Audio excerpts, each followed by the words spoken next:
Chapitre 273, il a déjà fait un pas en avant. 3. Je refuse. Aux paroles fermes de Guillain, les envoyés semblèrent troublés. Pourquoi? Pensez-vous toujours que Répoldet est le pays où Desmond et les plus forts du Nord se sont affrontés pour la domination? C'est une grave erreur. Pourquoi? Tout d'abord, l'usurpatrice au milieu est une femme. Elle n'a aucune expérience de la gouvernance d'un territoire, encore moins d'expérience militaire. N'était-elle pas juste une jeune femme qui savait tenir gracieusement une tasse de thé? Même sa rébellion a réussi simplement par la chance d'avoir tendu une embuscade à un banquet. Regardez comment elle gère la bataille avec le baron Valois. Cela fait maintenant des mois, et elle n'a toujours pas réussi à capturer le château, malgré ses forces 5 fois plus nombreuses. À ce commentaire, Guillain eut un léger sourire narquois. Le baron Valois était un brillant stratège. De plus, au milieu avait adopté une approche passive, il était donc naturel que la guerre se prolonge. S'il avait réfléchi un minimum à la situation, il n'aurait pas dit de telles bêtises. Prenant le sourire narquois de Guillain comme un signe que ses paroles étaient convaincantes, l'envoyé continua avec empressement à expliquer. Nous étions un domaine allié du comte Répoldet. L'héritier légitime, le 4e prince des Even, est toujours en vie, donc la cause est claire. Si nous attaquons, le baron Valois répondra également depuis son château. Et cela assurera la victoire. Bien sûr. Comment une simple femme qui ne peut même pas gérer le baron Valois pourrait-elle résister à nos forces unies? C'est l'occasion idéale, pourquoi ne pas nous donner un coup de main? Guillain fit un signe de la main dédaigneux, comme s'il était agacé. Non. Je ne suis pas intéressé. Faites-le vous-même. L'héritier légitime de Répoldet est toujours en vie. Laisser un usurpateur sans être attaqué constitue un précédent dangereux. De plus, dans le Nord, il existe depuis longtemps une tradition de ne pas reconnaître les femmes comme seigneurs. Ce qui se passe actuellement est une déviation scandaleuse de nos coutumes. La coalition de seigneurs qui se formait contre Répoldet avait plusieurs raisons pour agir. D'abord et avant tout, ils pensaient que laisser un rebelle impuni créerait un mauvais précédent. Il était nécessaire de démontrer que d'autres seigneurs s'uniraient pour écraser un usurpateur. De cette façon, ils pourraient empêcher des soulèvements similaires sur leur propre territoire. Le fait qu'Amélia soit une femme irritait également les seigneurs du Nord. Dans le Nord rude et accidenté, c'était toujours un homme fort qui dirigeait et gouvernait. Leur vie était ancrée dans de telles traditions et coutumes, et maintenant une femme était devenue seigneur par rébellion, rien de moins. Ils ne pouvaient ignorer un tel développement, qui pouvait influencer les autres.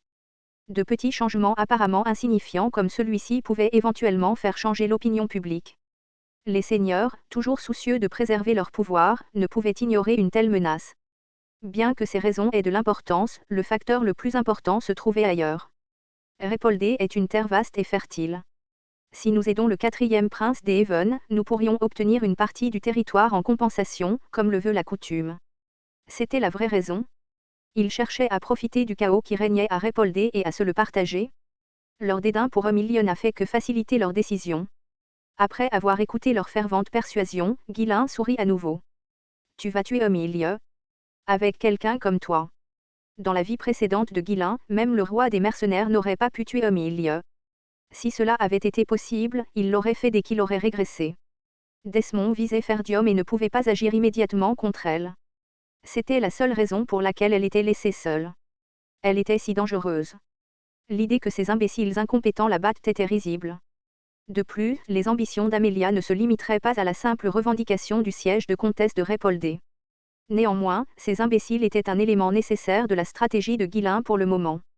Pour exploiter pleinement les ambitions d'Amélia et gagner du temps, ils avaient leur utilité. Je ne participerai pas à la guerre. Cependant, je fournirai un soutien d'une autre manière. Et de quoi s'agit-il? Vous êtes venu ici pour la nourriture, n'est-ce pas? Je fournirai les provisions. À ces mots, les envoyés rayonnèrent de joie. En vérité, ils n'avaient pas besoin des forces de Fenry. Ils étaient convaincus que les troupes combinées de 6 territoires écraseraient facilement Omilieu.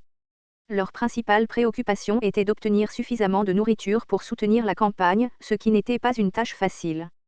Ils avaient prévu d'attirer Guillain en lui proposant des terres de premier choix. Cependant, Guillain offrant directement des provisions, il n'était pas nécessaire de partager le butin avec lui. Et, le gamin a peur de la réputation de Répoldet. Cela aurait pu être vrai à l'époque où le comte Répoldet et ses héritiers étaient à leur apogée. Mais maintenant, qu'y a-t-il de si effrayant dans une armée dirigée par une simple femme? Puisque Fenry ne participera pas directement, nous pouvons revendiquer les meilleures terres pour nous-mêmes et lui donner juste une compensation symbolique. Ayant obtenu la promesse de Guilain, les envoyés partirent de bonne humeur. Leurs préparatifs de guerre étaient presque terminés et ils avaient l'intention de partir dès qu'il aurait reçu les provisions. Après avoir renvoyé les envoyés, Guilain se plongea dans une profonde réflexion. J'espère seulement que ces imbéciles feront traîner les choses autant que possible jusqu'à ce que mes préparatifs soient terminés. Il n'avait aucune chance de gagner. Emilie aurait anticipé une telle situation. Même dans sa vie précédente, alors qu'Amelia était engagée dans une guerre contre le baron Valois, il y avait eu des tentatives pour l'attaquer par derrière, mais aucune n'avait réussi. Guilain aurait pu changer le résultat s'il intervenait, mais ce n'était pas le moment d'agir. Plus très longtemps. En raison de ses actions, les événements se déroulaient plus rapidement que dans la chronologie précédente. Cela signifiait également que la guerre civile approchait rapidement. Le fait que le comte d'Esmond rassemblait des troupes en était la preuve. Pour cette raison, Guilain ne pouvait pas se permettre de gaspiller ses forces en combattant Emilie. Il avait besoin de gagner autant de temps que possible pour terminer ses préparatifs. Emilie pourrait être traitée plus tard. Je dois m'assurer qu'elle ne puisse pas jouer de tour pour le moment. Emilie était une experte en trahison. C'est pourquoi Guilain a soutenu le baron Valois et d'autres territoires pour l'en empêcher. En l'immobilisant, il espérait limiter ses options. Attends encore un peu, Harold. Le plateau de jeu s'alignait peu à peu sur le plan de Guilain. Il ne restait plus qu'un affrontement inévitable avec le comte d'Esmond. À cause de moi, tout dans le nord est en ébullition. Les familles Doukels et Harold ne resteront pas les bras croisés. Lorsque la guerre civile éclata, Desmond frapperait sans aucun doute cette région en premier. Après tout, les forces de Guilain étaient désormais la faction royaliste la plus puissante du Nord. Il restait encore un peu de temps. Même dans la chronologie précédente, les familles Doukels n'avaient pas déclenché de guerre civile depuis le Nord. Même si une guerre civile éclatait dans le Nord, les forces du royaume surveillaient le domaine de Desmond, s'assurant qu'il ne puisse pas lancer une attaque soudaine. Guilain prévoyait d'utiliser ce bref répit pour terminer tous ses préparatifs. S'il réussissait, il pourrait écraser Desmond dès le début de la guerre civile. Quand la guerre civile éclatera, je le tuerai en premier. Lorsque cette pensée lui traversa l'esprit, le cœur de Guilain se mit à battre la chamade. Les familles Doukels avaient peut-être semé les graines, mais c'était le comte d'Esmond qui avait directement détruit Ferdium. Dans sa vie précédente, Guilain avait mutilé le cadavre de Desmond d'innombrables fois dans un accès de rage, à tel point que ses subordonnés avaient tenté de l'arrêter. Même si la destruction de Ferdium avait été évitée cette fois, son inimitié avec le comte d'Esmond était inévitable. Pour unifier le Nord, Desmond devait être éliminé. Ce ne sera plus long maintenant. Si tout se passe comme prévu, je remporterai une victoire écrasante.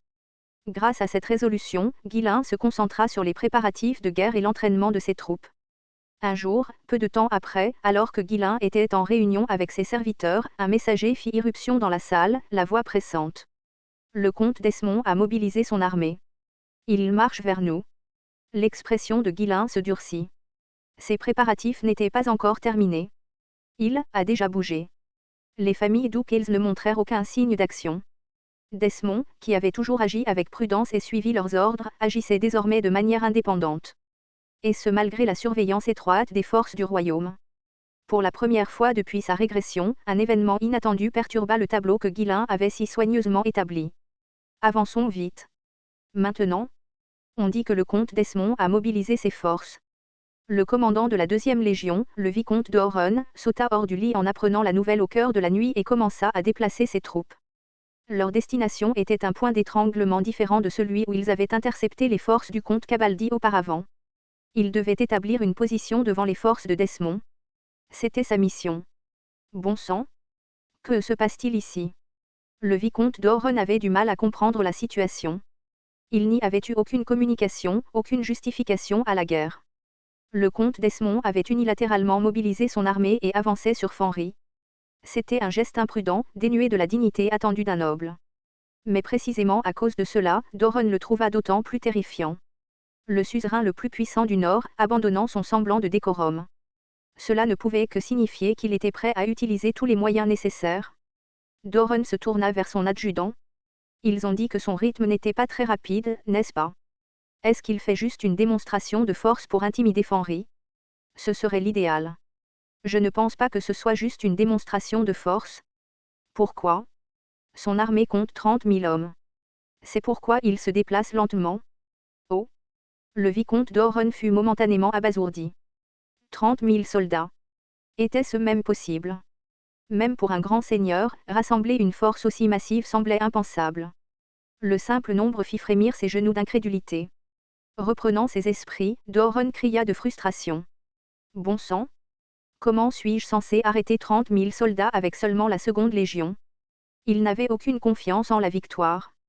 L'armée de Desmond était connue pour être l'une des plus puissantes du Nord. Grâce au retour des soldats qui avaient travaillé à la construction de routes, il disposait d'une force de 5 000 hommes. Bien que cela soit suffisant pour submerger la plupart des seigneurs du Nord, ce n'était rien comparé à 30 000. Espérons que ce n'est pas aussi grave qu'il y paraît. Peut-être qu'il essaie juste d'exiger quelque chose. La faction royaliste avait reçu l'ordre d'inspecter et de préparer ses troupes pour une éventuelle guerre civile. Cependant, il n'y avait eu aucune nouvelle des autres régions. Cela suggérait que le comte Desmond agissait seul, une possibilité à laquelle d'Oron s'accrochait pour espérer. Il n'essaierait pas de combattre toute la faction royaliste tout seul. Même s'il prend Fanry, il devrait le rendre une fois que nous serons tout mobilisés. Ce doit être une sorte de malentendu, n'est-ce pas? Malgré les tentatives de raisonnement optimiste de d'Oron, son adjudant resta silencieux. Lui aussi n'avait aucune idée de ce qui se passait. Poids, avance plus vite. Leur nombre les ralentit. Si nous nous dépêchons, nous pouvons bloquer le chemin devant nous. Je vais le calmer en prenant une tasse de thé ou autre chose. Demande-lui ce qui le tracasse. Dis-lui que je suis là pour l'écouter et que je réglerai tout ce qui ne va pas. Même pendant qu'il marchait, d'Oron continuait à parler sans cesse, signe clair de son anxiété croissante. Le bruit tonitruant des sabots résonna au loin, et un sentiment d'appréhension saisit d'Oron. Pourquoi cela ressemble-t-il à de la cavalerie chargeant à pleine vitesse? La deuxième légion était composée à plus de la moitié d'infanterie. Bien qu'ils se déplaçaient rapidement, ce n'était pas à un rythme auquel la cavalerie aurait besoin de sprinters pour suivre. La cavalerie avait délibérément ralenti pour suivre le rythme. Pourtant, le son était indubitable, des chevaux galopant à pleine vitesse. d'Oron, un commandant chevronné qui avait été promu à la tête d'une légion royale, comprit rapidement la situation. Embuscade? Préparez-vous au combat. À son commandement, les soldats passèrent rapidement en formation de combat. Leur réaction rapide témoignait du professionnalisme de l'armée royale. Les bruits de sabots devinrent plus forts. Mais ensuite, le bruit provenait également d'une autre direction. Qu'est-ce que c'est que ça? Soudain, des bruits de sabots résonnèrent derrière eux, indiquant une attaque décalée et multidirectionnelle. La première vague était censée nous forcer à nous mettre en formation, tandis qu'une autre frappe par l'arrière. Les bruits de sabots commencèrent alors à résonner sur leurs flancs. Les sourcils de d'Oron tressaillirent alors qu'ils réalisaient. Le fait de voyager sous le couvert de la nuit les avait empêchés d'examiner correctement leur environnement. L'ennemi avait exploité cette vulnérabilité de manière magistrale. d'Oron réagit rapidement, lançant des contre-mesures. Éteignez les incendies.